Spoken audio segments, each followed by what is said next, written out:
We are already seeing damage from the storm as it starts to move in. It's only day one. Right. And KCAL News reporter Tina Patel is live in Manhattan Beach, where a large tree came crashing down. Tina, show us the scene there.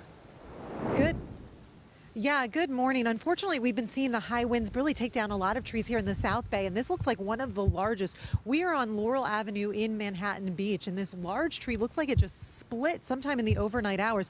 Part of the tree landed on an apartment building, but what we see here on the ground is that it also landed on several cars. It looks like there's a white pickup truck here who's gotten most of the damage.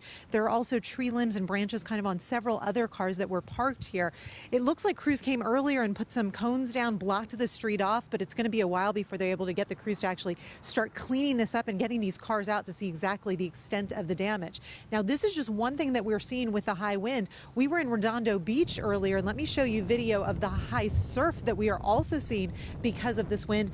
Redondo Beach police actually closed the pier overnight because of the high winds and surf. Keep in mind, high tide isn't for several more hours, but when we were there a couple hours ago, we were already seeing the surf really pounding that pier, and that's why we want to keep the area closed, kind of keep people away as much as possible, because we know that this storm is just starting. It is going to be something that we're going to be seeing throughout the day.